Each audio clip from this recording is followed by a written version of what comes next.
María Rosa Salaimán Serpa y yo les voy a hablar de hemorragia de vías digestivas altas y hemorragia de vías digestivas bajas. Iniciaremos con la de vías digestivas altas. Bueno, tenemos que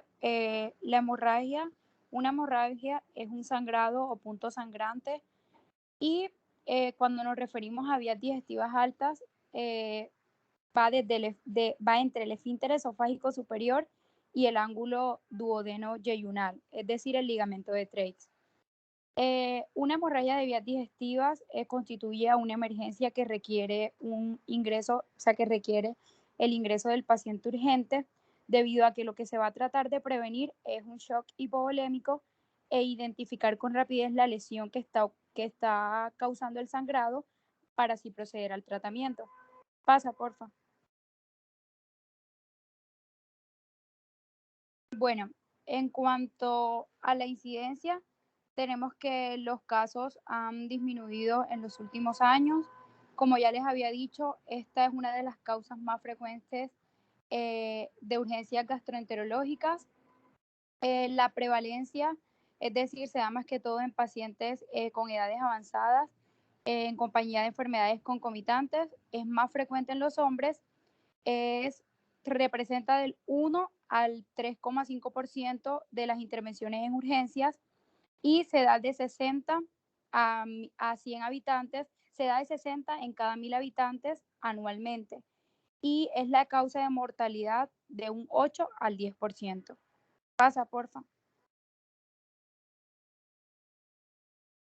Bueno, tenemos que, para hablar de la fisiopatología de, la, de las hemorragias de vías digestivas, tenemos que lo común o lo general es que se da la pérdida de volumen circulante y hemoderivados que llevan a un shock hipovolémico y posteriormente un paro cardiorrespiratorio y la muerte.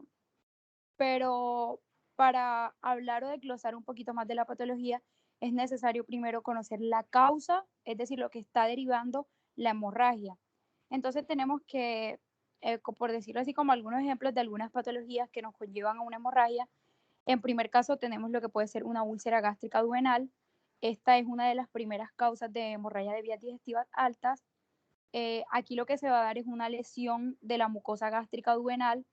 Esto es más que todo una enfermedad crónica y recurrente. Tiene un origen que puede ser neoplásico, por lo que requiere ya una confirmación anatomopatológica para el diagnóstico.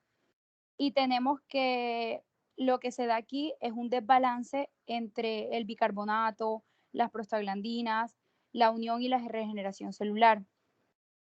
Aquí también una úlcera gástrica duodenal puede ser provocada por efectos exógenos como lo son los AINES, debido a que estos medicamentos bloquean lo que son la acción de las prostaglandinas y distribuyen así la liberación del bicarbonato, que es el factor protector de la mucosa gástrica.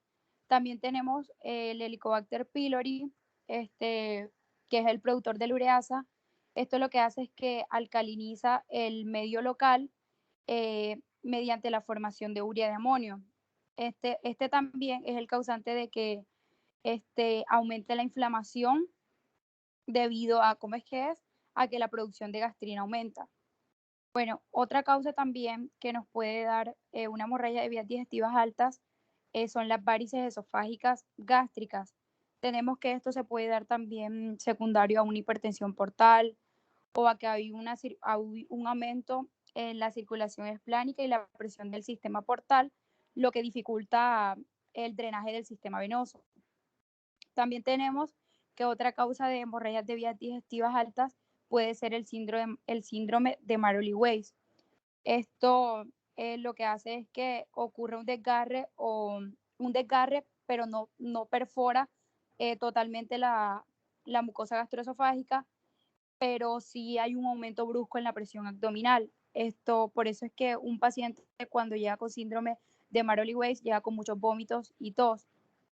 Otra patología, otra causa de una hemorragia de vías digestivas altas es la esofagitis o gastropatía erosiva, que esto es más que todo una lesión inflamatoria de la mucosa esofágica gástrica que da lugar a un reflujo gastroesofágico mal controlado, lo que produce la irritación y la irritación de la mucosa, y secundario a esto pues se da la hemorragia. Pasa, porfa.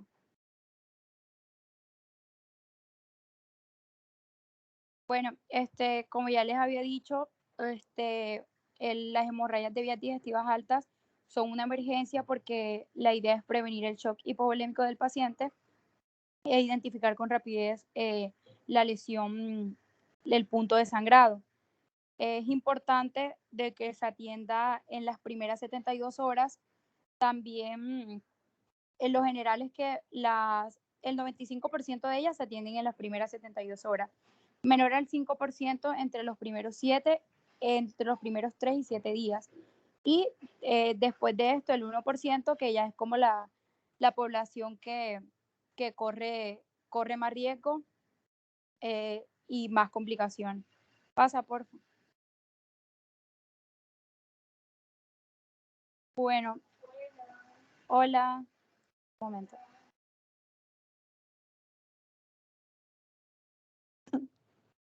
Bueno, ya volví. Bueno, en cuanto a las manifestaciones clínicas, más que todo es el paciente con hematemesis y heces en melena.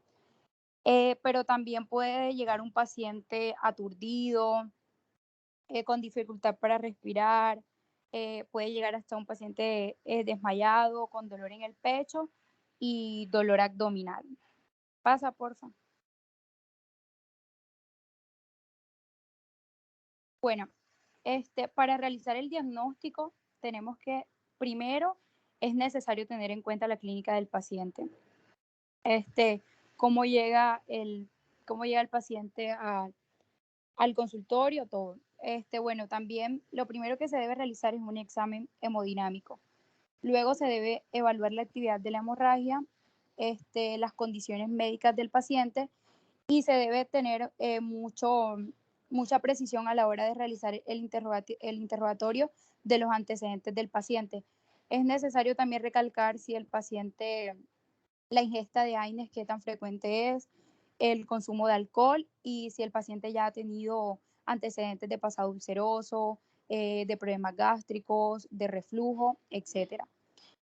Un examen que se puede realizar, que se le realiza a un paciente cuando,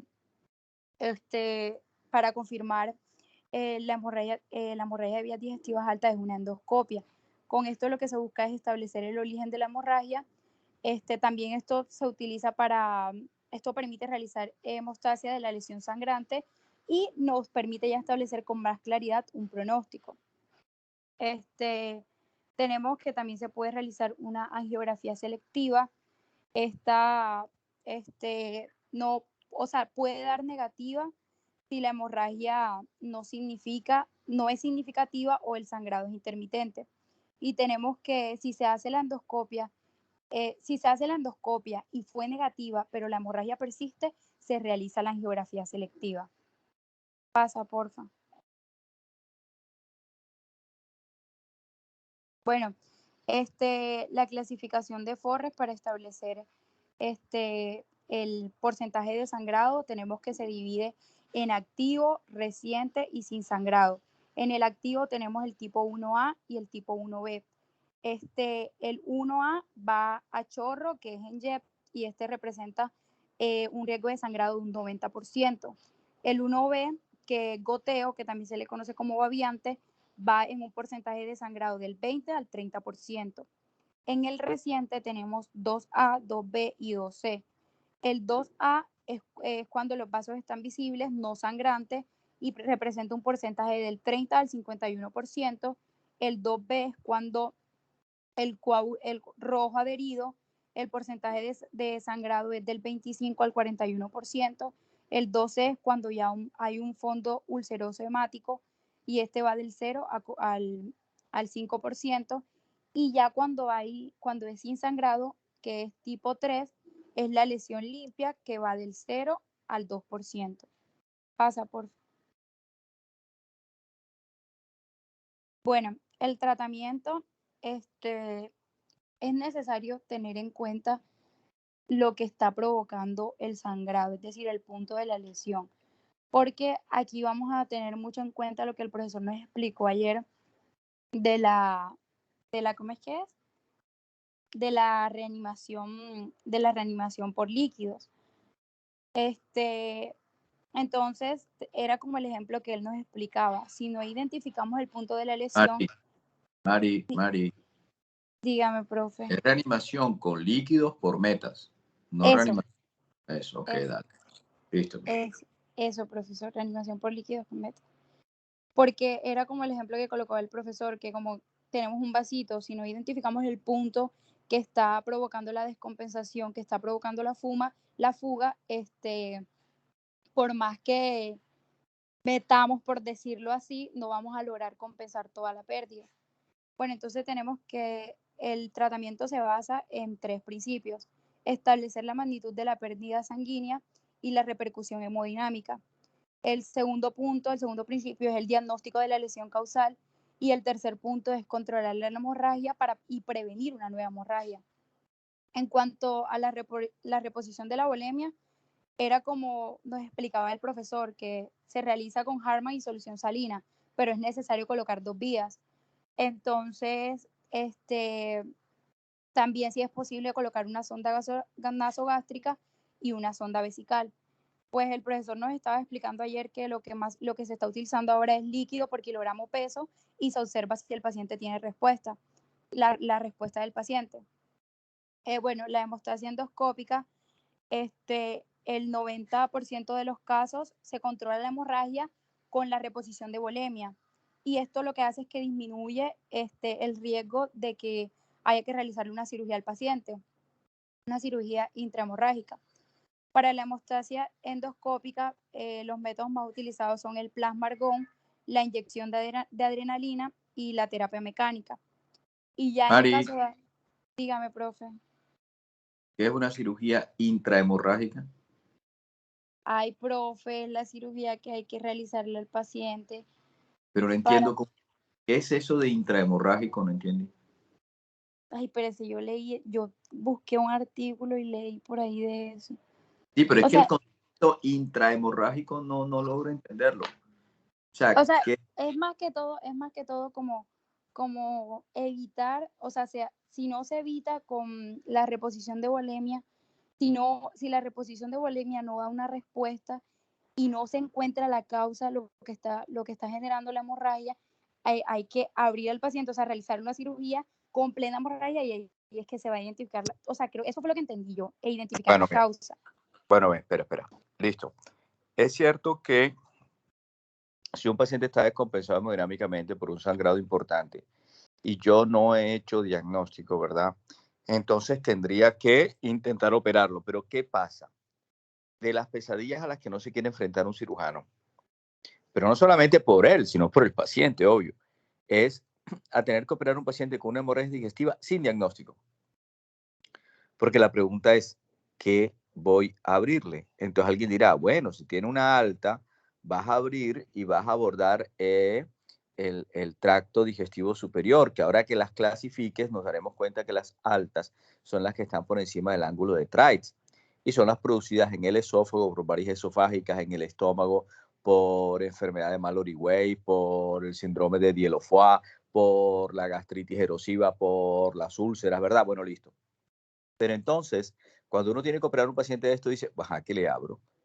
Si cuando abres ves el tubo digestivo, pero no logras ver el sitio del sangrado a menos que abras. Entonces, ¿qué es abrir? Entonces, bueno, yo hago una gastrotomía, abro el estómago y me fijo si el estómago está sangrando. No, no es el estómago. Entonces me voy a la primera porción del duodeno y lo abro a ver si puedo abordar desde ahí la segunda, a ver si es una úlcera duodenal de cara posterior. Y si es en el colon, pues es peor, porque yo no puedo coger el colon y abrirlo como un perro caliente, como una salchicha de perro caliente desde el ciego hasta el recto. Entonces, lo que te quiero decir es que si bien puede suceder que un paciente esté sangrando, no tenga diagnóstico y haya que operarlo, de verdad que es una pesadilla por el hecho de ¿y dónde está sangrando? A eso nos vamos a enfrentar ahorita cuando hables de tratamiento y esas cosas. Pero entonces, yo entiendo que intrahemorrágico quiere decir durante el curso de la hemorragia y sin tener diagnóstico, o durante el curso de una hemorragia y aún teniendo diagnóstico, pues no se logra hacer el tratamiento endoscópico, porque ahorita que hables de tratamiento, te vas a dar cuenta que la mayoría de los sangrados digestivos altos son susceptibles de tratamiento endoscópico. ¿Ok? Dale. Sí, doctor. Bueno, Bueno. en lo que les estaba mencionando de la hemostasia endoscópica, sí, endoscópica, aquí cuando les mencioné la inyección de adrenalina o producción de sustancias vasoconstrictoras, tenemos que esto lo que va a hacer, o sea, para qué se hace esto? Para que se produzca una vasoconstricción arteriolar generalizada que aumente la resistencia sistémica total para intentar elevar la tensión arterial y secundariamente el gasto cardíaco. Bueno, ya en caso de que ninguna de estas medidas hayan funcionado para controlar la hemorragia, lo que se prosigue es a la cirugía. Tenemos que las indicaciones para estas son que la hemorragia no se haya compensado después de la reposición inicial o de la transfusión de 4 o más unidades de sangre. También que la hemorragia sea persistente pero conservada con una hemostasia endoscópica sin éxito. Y tenemos que la cirugía se debe realizar entre las primeras 24 y 48 horas. Y también que la hemorragia de reinicio y luego del fracaso de un nuevo intento de realizar hemostasia. Pasa, por favor.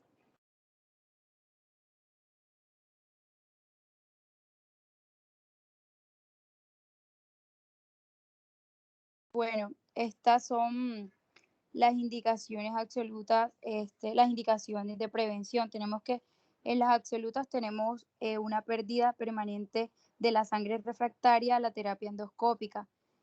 También tenemos un shock con hemorragia recurrente, pérdida de sangre lenta que requiere más de 3 transfusiones de sangre por día. Y en cuanto a las indicaciones relativas, tenemos el shock en admisión, transfusiones más de 6 unidades, que sea un paciente anciano, una comorbilidad severa, un tipo de sangre raro. Aló.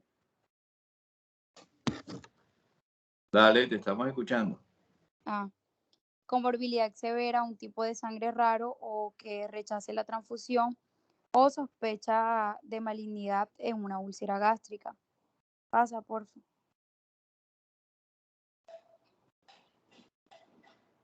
Pasa, porfa.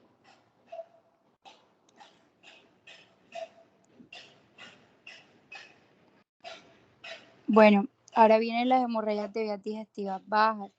No sé si el profesor quiere como agregar algo o aclarar algo de las vías digestivas altas antes de continuar.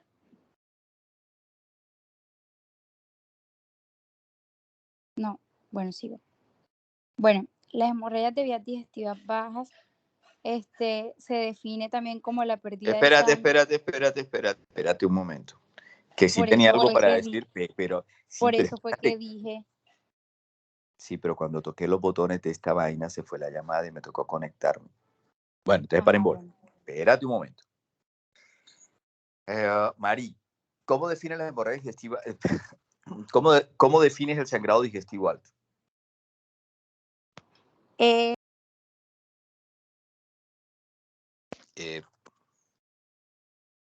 Muy buena definición, bastante corta, por cierto, pero ajá, muy... Mari. ¿Me escuchó? No, te escuché y después no escuché más nada. Lo siento, me desactivaron el micrófono. Se desactivó el micrófono, perdón. Dale, Fred. Es el sangrado o punto sangrante entre el esfínter esofágico superior y el ángulo duodeno yeyunal o ¿Cómo se llama? ligamento de Treis. Exacto. Entonces, bien, quedémonos ahí. Entonces, todos los sangrados que ocurran en ese espacio se denominan hemorragia digestiva alta, ¿ok? Entonces, espérate. ¿Qué cosas pueden producir hemorragia digestiva alta?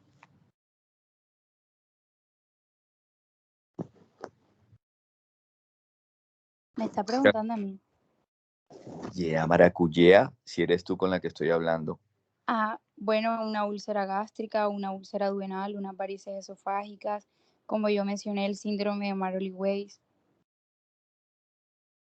una Ay, esofagitis, bueno, ven, mira.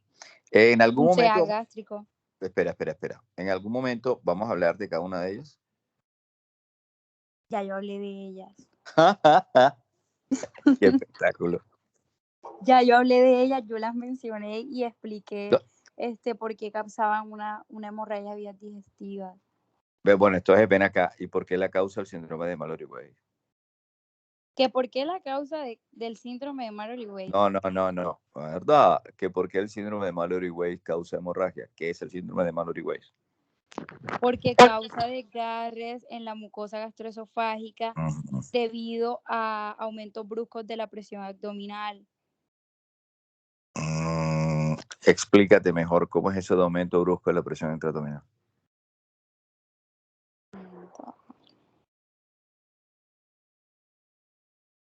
O sea, dame un ejemplo.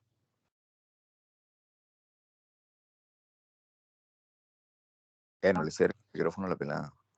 No, no, yo lo desactivé porque no sabía qué decir. Estoy Fui mamando. yo.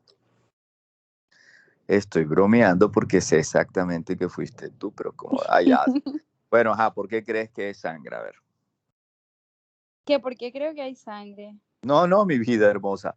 ¿Por qué crees que sangra? O sea, a ver, espera. ¿Cómo es eso del aumento súbito de la presión intraabdominal? ¿Cómo se O podría sea, presentar esto? yo lo que creo es que, por ejemplo, cuando un paciente, o sea, cuando la mucosa está, está lesionada, como por ejemplo, o sea, lo que yo mencioné de los AINES o cosas así, la mucosa se lesiona, puede haber un desgarre o una perforación, aunque yo reí que en el síndrome de Maroli-Weiss no hay lesiones perforantes, pero ajá, eso ocasiona el sangrado. Ven. A ver, vamos por el principio. ¿Qué es un aumento? ¿Cómo es un ejemplo de aumento O sea, súbito en la... yo también leí que también, o sea, que se da como en pacientes que tienen vómitos persistentes, tos. Pero ven, escúchame. Entonces, los pacientes, una manera de tener un aumento súbito de la presión intraabdominal es, por ejemplo, con el vómito. ¿Ok? Eso se suele presentar, el síndrome de Mallory-Weiss, Sí, en sí. pacientes alcohólicos. ¿Ok? Sí, yo lo Entonces, estoy. cuando el man está llamando a Hugo abrazado al bacinete, el man o la mana, porque también, ajá, seguramente has tenido amigas a las cuales te han dicho, agárrame el pelo mientras vomito para que no se me barre. Bueno, dale, eso fue una propaganda. Entonces, ese aumento de la brusco de la presión intraabdominal con el vómito puede producir un desgarro de la mucosa gástrica, ¿ok?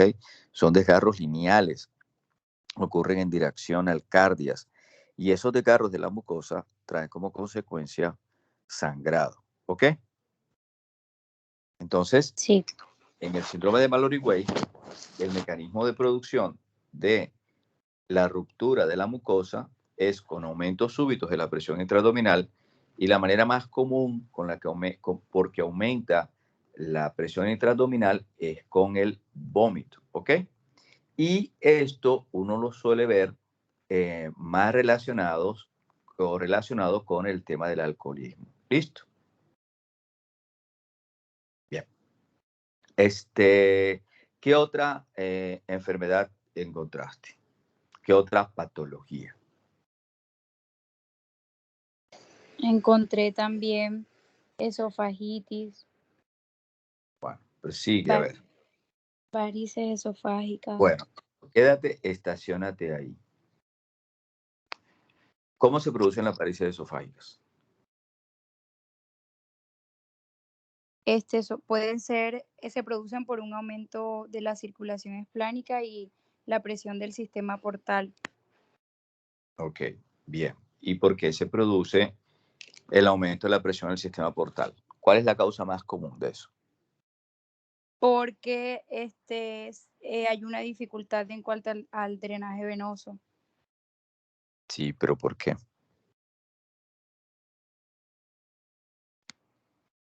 Hay una enfermedad que es la que suele producir La hiper... cirrosis. Total, esa la cirrosis. Entonces, mira, ven, hablemos un poquito. Para poder entender el tema de las hemorragias, tenemos que entender de dónde viene la sangre. O más bien, cómo circula la sangre, cómo está ese sistema arterial y ese sistema venoso. Vamos a ver el sistema venoso. Nosotros normalmente, cuando vamos caminando, cuando nos movemos, nuestras pantorrillas, los músculos de la pantorrilla, los músculos de los muslos se contraen y resulta que las venas discurren o suben, transitan, atraviesan, ¿verdad? Los compartimientos musculotendinosos que hay en la pierna, y estos compartimientos no son muy distensibles. ¿A dónde voy con el cuento? Cuando el músculo se contrae, favorece, hace que las venas se contraigan también y la sangre coge ese movimiento hacia arriba. Las venas tienen unas válvulas o valvas que impiden que cuando cesa la contracción, la sangre se devuelva. Y así la sangre va subiendo si estamos de pie. Si estamos acostados, entonces va en el mismo camino horizontal. Y si estamos boca abajo, entonces va bajando. Bueno, parábola. La sangre entonces se desplaza hacia la cavidad derecha del corazón a través de la vena cava inferior. Entonces, si uno arranca desde la punta del pie, en la punta del pie están las venitas, las vénulas que luego se convierten en venas más pequeñas, que luego van coalesciendo, o sea, se van juntando y empiezan a formar los troncos venosos que conocemos como el tronco venoso tibio-peroneo, el tronco venoso de la arteria tibial anterior. ¿Ok? Esas tres arterias, la tibial anterior, la tibial posterior, esas tres venas, discúlpame, la tibial anterior, la tibial posterior y la peronea, se unen y forman la poplitea. Y la poplitea atraviesa el hueco popliteo, ya sube, se vuelve femoral, y luego llega, cuando pasa el arco crural, se empieza a llamar ilíaca externa. Es la misma madre vena, solo que va cambiando de nombre a medida que va pasando por diferentes lugares. La vena ilíaca externa luego se une a la vena ilíaca interna y forma la ilíaca primitiva. La ilíaca primitiva izquierda y la ilíaca primitiva derecha se unen y forman la vena cava. Así viene la sangre, ¿verdad?, desde los miembros inferiores buscando la aurícula derecha. La vena cava va por el retroperitoneo, por supuesto, y se le conectan las venas renales. Y luego sigue subiendo y no recibe más venas hasta que pasa detrás del hígado y antes de atravesar el hiato del diafragma por donde pasa, se le unen las venas suprahepáticas. Quédense ahí donde están. Entonces, ¿qué sucede? En esta descripción que yo les estoy haciendo, en ninguna parte aparece, y las venas que vienen del tubo digestivo, ¿para dónde cogen? Bueno, entonces resulta que las venas que drenan la sangre del tubo digestivo son la mesentérica inferior, la mesentérica superior y las venas del tronco celíaco, entre ellas la vena esplénica. Entonces, la vena mesentérica inferior, que drena la sangre del colon izquierdo, la vena mesentérica superior, que es tremendamente importante porque drena toda la sangre que va desde el ángulo de Treitz hasta la mitad del colon transverso, o sea, drena toda la sangre del tubo digestivo, del intestino delgado, y drena toda la sangre que viene de la mitad del colon. Entonces, estas tres venas se unen de la siguiente manera. La mesentérica inferior se une a la esplénica y la esplénica se une a la mesentérica superior. Esos forman la vena porta. Y la vena porta, entonces, se dirige hacia el hígado. ¿Por qué esa vaina está hecha así? Bueno, porque si nosotros los productos de la absorción de los alimentos que consumimos pasaran derecho a la circulación sin hacer tránsito por el hígado, nos morimos. No los podemos asimilar. Entonces, toda la sangre venosa del tubo digestivo debe pasar por el hígado para que el hígado haga sus procesos metabólicos tan importantes y conviertan en digerible, en utilizable lo que nosotros estamos consumiendo, ¿verdad? En las comidas y que se absorbe a través del tubo digestivo. Ese hígado coge esos productos, los metaboliza y los envía a la circulación sistémica a través de las venas suprahepáticas, que es fácil aprenderse, la derecha, izquierda y media. Cuando la vena cava llega a la aurícula derecha, ya lleva todos los nutrientes que nosotros podemos utilizar. Pero entonces, eso es lo que se llama la circulación portal. Pero entonces, ¿qué sucede? Cuando el hígado deja de ser una esponja y se convierte en un ladrillo, la sangre no puede atravesar el hígado o lo hace con mucha dificultad, porque ese hígado, producto de la cirrosis, se volvió de ser un parénquima llena de hepatocitos, de caralículos biliares y de de vasos portales, se convirtió en un tejido fibroso. Entonces, esa sangre empieza a quedar retenida, por así decirlo, en el sistema de las venas que forman la porta, mesentérica superior, mesentérica inferior y esplénica. Cuando aumenta esa presión a nivel de los vasos venosos, entonces ocurre lo que siempre ocurre cuando aumenta la presión dentro de un vaso, que aumenta la presión hidrostática y empieza el vaso a dilatarse y a dejar salir en muchos casos líquido. Por eso se produce la ascitis en la cirrosis. ¿Ok? Entonces, nosotros tenemos un paciente con unas venas dilatadas, ¿verdad? A nivel del sistema portal. Pero ¿y entonces cómo caramba se dilatan las venas esofágicas? Bueno, porque el sistema porta y el sistema cava no se deben unir, porque los productos los productos no metabolizados por el hígado de la cava, de la porta, si pasaran a la cava, nos intoxicamos. Pero entonces, ¿qué sucede? Que la naturaleza hizo que hubiera dos uniones portocava fisiológicas, o sea, naturales, normales. Unas a nivel de los vasos cortos que provienen de la vena esplénica y se unen en la unión esofagogástrica, se unen con las venas que vienen que están en el esófago, ¿verdad? Y que hacen parte del sistema venoso sistémico, o sea, no del sistema porta. Ahí hay una unión. La otra unión ocurre a nivel de las hemorroidales inferiores con la vena pudenda. Entonces, ¿qué sucede? Cuando las personas tienen hipertensión portal, esa sangre no tiene para dónde coger, dilata todo el sistema venoso, dilata también los vasos cortos y las venas esofágicas.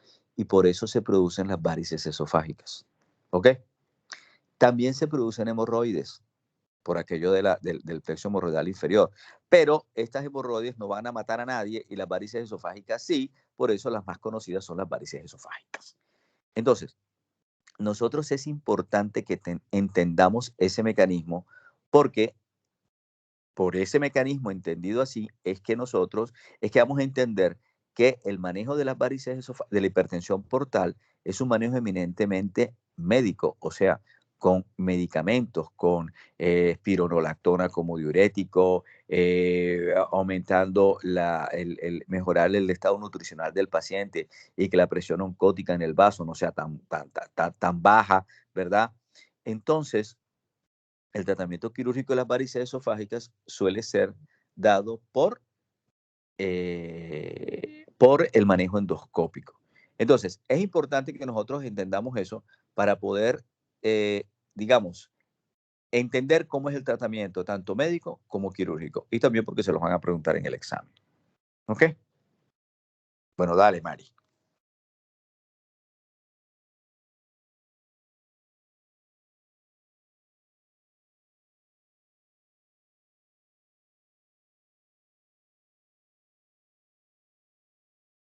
¿Me escuchan? ¿Aló? Sí se escucha, continúa. Bueno, continúo. La hemorragia de vías digestivas altas, es más que todo la pérdida de sangre por el tubo digestivo de origen distal al ángulo de Trex. Afecta más que todo a individuos de edad avanzada y con comorbilidad. Mari, debes corregir. Yo sé que te confundiste. Son las bajas, dijiste. Las hemorragias digestivas altas son las que están por debajo Sí, del ángulo de Trex. Sí, las bajas, sí, dale. son las bajas. Sí, yo sé que te Bueno, confundiste, pero es importante hacer aclaración. Dale. bueno, afecta generalmente a individuos de edad avanzada y con comorbilidades graves. Y estas ceden espontáneamente en la mayoría de los casos, del 80 al 90% ceden. Su mortalidad es relativamente baja y se relaciona más que todo con descompensaciones de enfermedades de base que con la propia hemorragia. Esta tiene su origen a nivel del colon, el recto y el ano. Y el signo más frecuente es la hematoquesia o rectorragia. Esta va desde la cuarta porción retroperitoneal del duodeno, de donde termina el duodeno, y comienza el primer asa intraperitoneal del yeyuno. Pasa, porfa.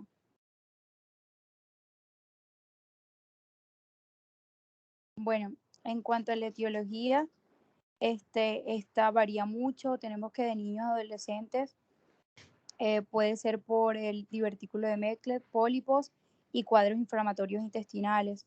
En adultos menores de 50 años, una de las causas de hemorragia de vías digestivas altas puede ser hemorroides. Mayores a 50 años puede ser por diverticulosis o angioplastías o angiodisplasias. También tenemos que la enfermedad diverticular del colon va a ser la causa más frecuente de una hemorragia de vías digestivas altas, con un porcentaje de un 30 a un 40%. Y tenemos que las neoplasias de colon y sangrado polipectomía representa también de un 11 a un 14% de la causa de una hemorragia de vías digestivas bajas. Pasa, por favor.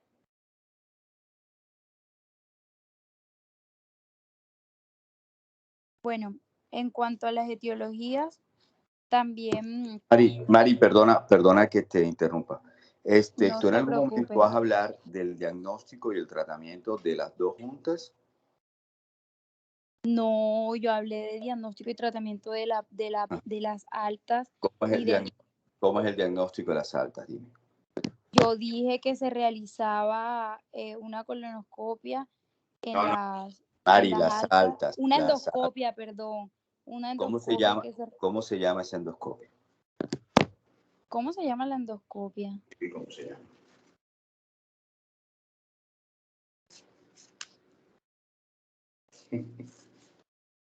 No sé. Se llama esófago gastroduodenoscopia. Ajá, sí, así se llama. Sí, claro, porque es que uno no puede decir endoscopia porque endoscopia es el término global que junta a todo lo que hago yo endoscópico.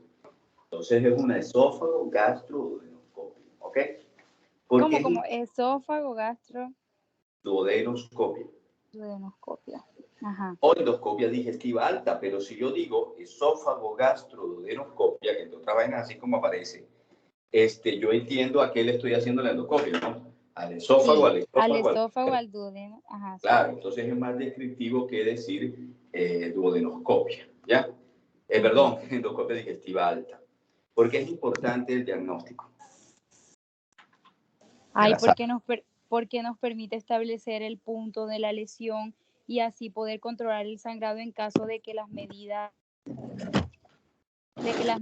de reposición de volemia y hemostasia endoscopia no compensen la pérdida que se está dando y no disminuya el riesgo de una cirugía. ¿Cuál es el tratamiento entonces de los pacientes con hemorragia digestiva alta? Fue lo que mencioné, que usted estaba diciendo que lo de la reanimación con líquidos por metas, Sí, pero que fue escucha, lo que... pero ven. Yo sé que lo dijiste, pero Ajá. estabas haciendo referencia al paciente que está descompensado. Pero hay un paciente con hemorragia digestiva alta que no está descompensado. Es más, la mayoría no lo está. Entonces, ¿cómo sería ese tratamiento?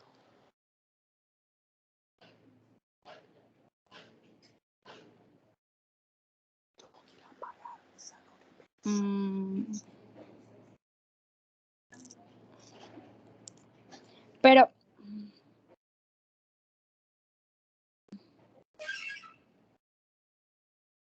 no sé.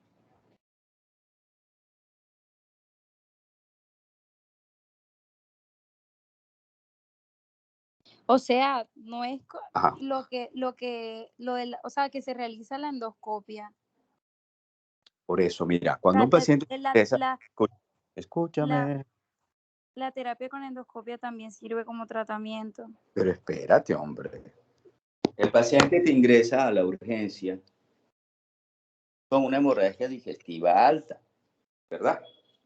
Entonces, Sí. ¿cuál es el tratamiento que le vas a hacer a ese paciente que ingresa por urgencia, que te dice que está con hematemesis y el paciente no está descompensado? Paciente, los familiares te dicen, mire, lo que pasa es que tuvo un vómito de sangre. Mira, aquí tengo la foto. Como todo el mundo anda con un celular en la mano, pues las fotos están a la orden del día. Aquí está la foto, doctor, mire. ¿Ya? Y sí, no joda, tronco de sangre. Sana que se vaya un coágulo, doctor. Ajá. Pero el paciente está ahí, el paciente no está descompensado hemodinámicamente. Tuvo una hematemesis. Ajá. ¿Cuál sería el manejo de ese paciente?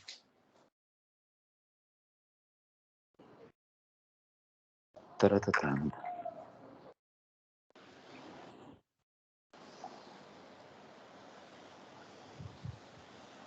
Bueno, La entonces, endoscopia.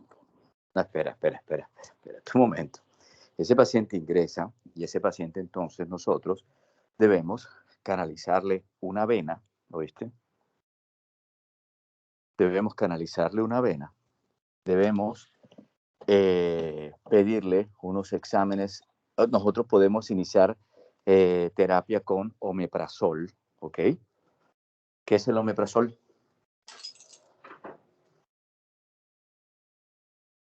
Mari.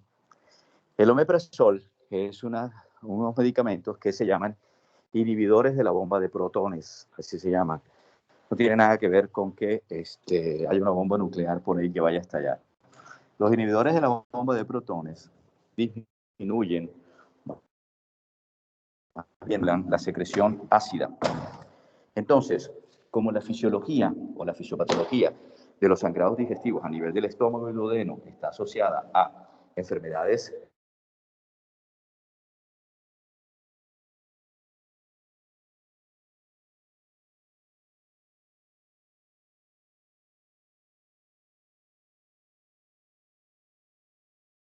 Doctor, no se le escucha. Aló. Hola, ¿me oyen? Se Un me fue poquito. la voz un poquito. Bueno, y ahora un poquito mejor. Bueno, entonces, estos pacientes, ¿verdad? Se les inicia la terapéutica de inhibición de la secreción ácida con omeprazol o ranitidina. ¿Listo? Estos pacientes yo les debo pedir un laboratorio mínimo como un hemograma para saber cuánta hemoglobina tiene este paciente en el momento en que está consultando. ¿De acuerdo? Este paciente yo le voy inicialmente a suprimir la vía oral, inicialmente.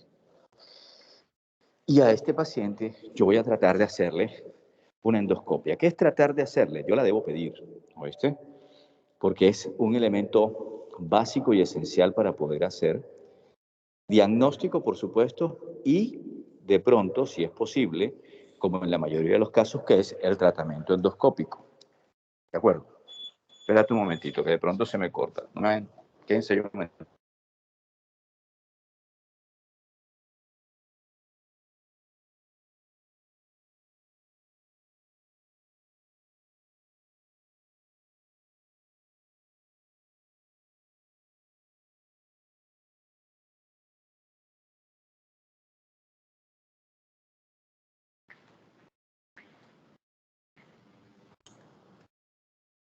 Hola, Hola. hola, ¿me oyen? Bueno, listo. Entonces, hay una diferencia en el tratamiento entre el paciente que está descompensado hemodinámicamente, en el cual yo le voy a iniciar una reanimación con líquidos, pero que a su vez este paciente que yo le inicio una reanimación con líquidos debería tratar de ver el tema de la endoscopia. hay una situación. Un paciente descompensado jamás abandona la urgencia a hacerse ningún tipo de examen. Uno primero compensa al paciente y después le solicita los exámenes. Ni ningún gastroenterólogo va a hacerle una endoscopia a un paciente descompensado. Entre otras cosas, tampoco tendría mucho sentido, porque cuando mete el tubo, el endoscopio, se va a encontrar con que hay un barril que está metiendo el tubo en un barril de tinta roja. No ve nada. Y no ve nada y no va a poder entonces hacer una terapia endoscópica. Entonces, cuando el paciente está descompensado, hay que compensarlo hemodinámicamente con terapia hídrica y hay que manejarlo con inhibidores de la bomba de protones o anti-H2 y debo intentar poder hacerle diagnóstico con la endoscopia y o tratamiento con la endoscopia.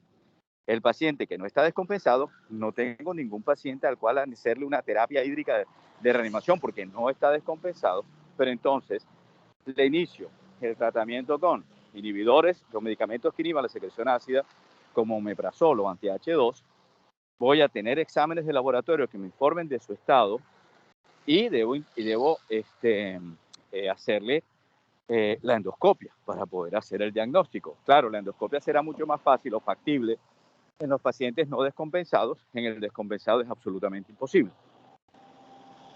Entonces, ¿qué sucede? Los pacientes en los cuales la reanimación inicial no sea efectiva porque tiene un sangrado masivo, quizás esos pacientes terminen en quirófano y esos pacientes tienen un pésimo pronóstico. Pero se pueden salvar. Hay pacientes que tienen gastritis erosivas, gastritis medicamentosas, y resulta que entonces, haciendo una gastrectomía total, ese paciente podría salvar su vida, ¿ok? O el paciente al que yo le logro hacer la endoscopia y que entonces le voy a hacer el manejo de este sangrado, que se puede hacer de varias maneras. O sea, tú mencionaste el tema de la inyección de sustancias esclerosantes, mencionaste el tema de inyectar adrenalina para producir vasoconstricción de los vasos, ¿ok? Se puede hacer tratamiento colocando unas bandas desilásticas a nivel de las varices esofágicas que están sangrando, ¿verdad? Coagulación con una vaina que se llama argonplasma, que se hace por vía endoscópica. Entonces, en la alta tenemos varios recursos endoscópicos y estos pacientes realmente rara vez terminan en un quirófano. Las hemorragias digestivas, altas o bajas, alrededor del 85 o más por ciento ceden solas, se autolimitan, apoyadas con el tratamiento médico. Y uno ve que entonces lo que resta, 15 o menos por ciento, son pacientes que hay que operar. Entonces, pues eso yo te lo preguntaba para tener una idea, un pantallazo, de cómo es la hemorragia digestiva alta y cuál es el manejo, ¿oíste? Bueno, ahora habla de la baja.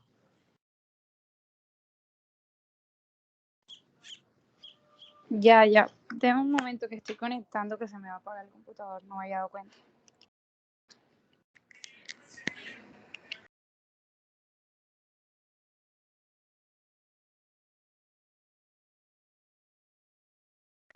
Un momentico.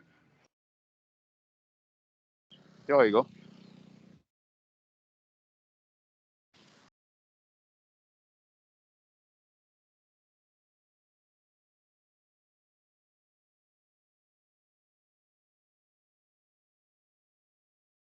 Bueno, ahora sí, volví. ¿Me escuchan bien?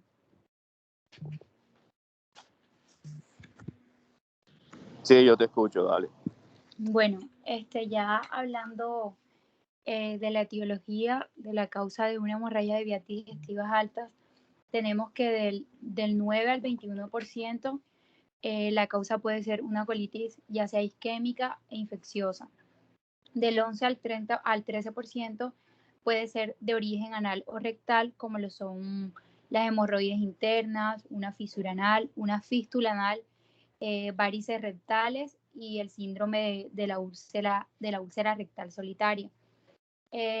También puede ser por malformaciones arteriovenosas, como lo son las angiodisplasias, angiomas. Y del 3 al 5% tenemos que la causa se encuentra específicamente en el intestino delgado y un ejemplo puede ser el divertículo de Medcleb o alguna neoplasia. Hablando específicamente de la colitis, la isquémica, un ejemplo, pues saben que es cuando se reduce el flujo sanguíneo que va desde una parte del intestino grueso, como lo es el colon. Aquí lo que sucede es una constricción de los vasos sanguíneos que irrigan el colon, entonces se da la reducción del flujo de sangre a través de los vasos debido a presiones bajas. Entonces la disminución del flujo sanguíneo lo que hace es que no proporciona el suficiente oxígeno a las células del sistema digestivo, lo que ocasiona el daño en los tejidos y en el área afectada, y en el área afectada del intestino. Tenemos que cualquier parte del colon se puede ver afectada, pero por lo menos en el caso de la colitis isquémica, vamos a tener un paciente que va a llegar específicamente con un dolor en el lado izquierda del área abdominal. Pasa, por favor. Bueno, en cuanto a la clasificación clínica, tenemos que encontramos las que son de sangrado oculto, sangrado moderado y sangrado severo. La de sangrado oculto, pues sin sangre evidente en deposiciones y sangrados crónicos con anemia. En sangrado moderado se manifiesta clínicamente el paciente con hematoquesia, rectorragia, heces en melena y un paciente hemodinámicamente estable. Y en sangrado severo, pues el sangrado es evidente ya con compromiso hemodinámico y con manifestaciones o predisposición para un paciente, para que el paciente haga un shock. Pasa, por favor. Bueno, en cuanto a las manifestaciones clínicas, como ya les había dicho, el paciente generalmente llega con hematoquesia, dolor perianal, heces en melena.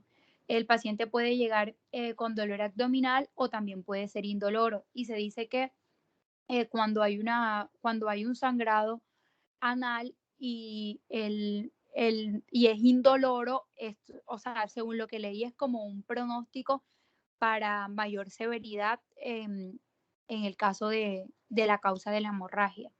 Pasa, por. Bueno, en cuanto al diagnóstico, es inicial. Lo primero que hay que tener en cuenta es la anamnesis y la exploración física que se le debe realizar al paciente. Y hay que tener mucho en cuenta si el paciente tiene antecedentes de una enfermedad diverticular. También debemos investigar antecedentes importantes como lo son el uso de AINES, hemorragias previas, algún daño hepático, procedimientos invasivos anterior a la hemorragia, enfermedades vasculares, alguna radioterapia en la región pélvica, coagulopatías o en caso de que el paciente tenga antecedentes de un CA.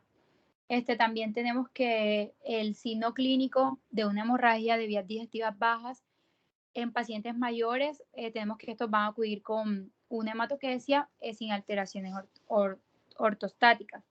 Pasa, por favor. Bueno, aquí si se va a realizar la colonoscopia, si se tiene sospecha de que el sangrado, de que el sangrado, de que la hemorragia tiene una causa en el intestino delgado. También se puede realizar una endoscopia alta o un purgado intestinal. Pasa, por favor. Bueno, hay unos factores de predisposición o unos factores de predicción de gravedad para establecer, la medida o el tratamiento que se le va a dar a un paciente con hemorragia de vías digestivas altas. Que la frecuencia cardíaca la tenga mayor o igual a 100 latidos por minuto, la tensión arterial sistólica sea sea menor o igual a 115, que llegue un paciente con un síncope o con un abdomen no doloroso, que como les había mencionado, es un signo de gravedad para hemorragias de vías digestivas altas, que el sangrado sangrado en las 4 primeras horas de hospitalización, que el paciente tenga medicación con ácido acetil salicílico y presencia de 2 o más comorbilidades. Aquí lo que se va a establecer es un riesgo según el total de puntos que tenga. Se dice que es un riesgo alto cuando el paciente cuenta con más o igual a 4 factores, riesgo medio cuando el paciente presenta 1 a 3 factores y riesgo bajo cuando el paciente no presenta ningún factor. Pasa, por favor. Bueno, aquí sí voy a recalcar un poquito de lo que el profesor decía de que si el paciente lleva hemodinámicamente estable, es decir, si la hemorragia de vías digestivas baja es grave o si el paciente ya lleva comprometido hemodinámicamente. Tenemos que cuando el paciente, la hemorragia de vías digestivas no es grave, cuando el paciente, cuando no es grave. Tenemos que lo que se hace es canalizar con una vena periférica, se deja un catéter corto de calibre medio o grueso y se le hace una infusión rápida de líquidos o sangre. También tenemos que es necesario pedirle un hemograma, coagulación, función renal y función hepática al paciente. También hay que tener en cuenta si es necesario o no considerar colocarle al paciente un concentrado de hematíes. Aquí también hay que establecer dieta sin residuos en previsión de una colonoscopia y ya teniendo en cuenta los resultados analíticos se evalúa la necesidad de ingreso o la posibilidad de un manejo ambulatorio para el paciente. Y ya en caso de que la hemorragia sí sea grave y ya el paciente esté comprometido hemodinámicamente, ya lo que hay que hacer es la reposición de volemia y corrección de que en caso haya una anemia mediante una transfusión. Aquí lo que se hace es que se colocan 2 vías periféricas de calibre grueso que permitan la reposición rápida de volemia o transfusión. También se le pide al paciente hemograma, coagulación, función renal y función hepática. Aquí hay que tener en cuenta de que se debe tener reserva de sangre en caso de que se necesiten 2 o más unidades en función de la gravedad que tenga el paciente. También se debe establecer una dieta absoluta en las primeras 24 horas, considerando qué tan estable está el paciente. Como les había dicho, en cuanto a la reposición de volemia, como nos explicó el profesor, se utilizan cristaloides o la solución de Harman, que él nos mencionó que esa se utilizaba por líquido por kilogramo peso y se observa la respuesta del paciente. Pasa.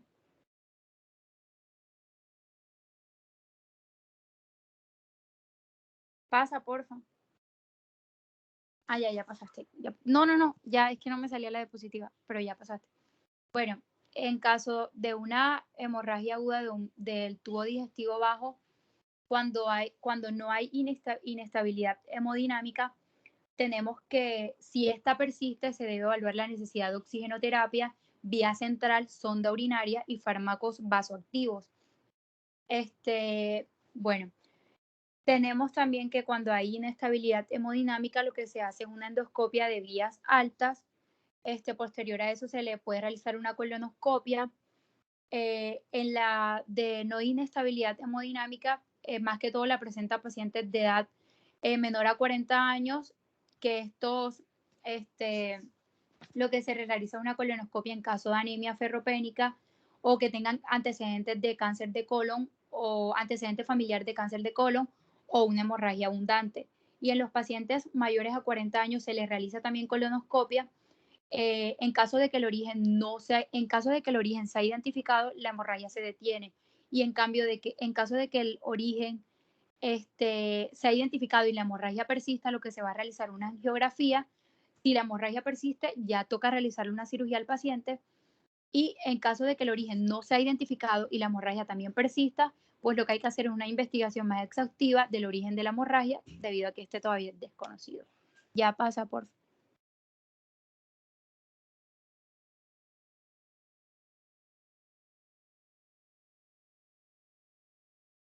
Terminé.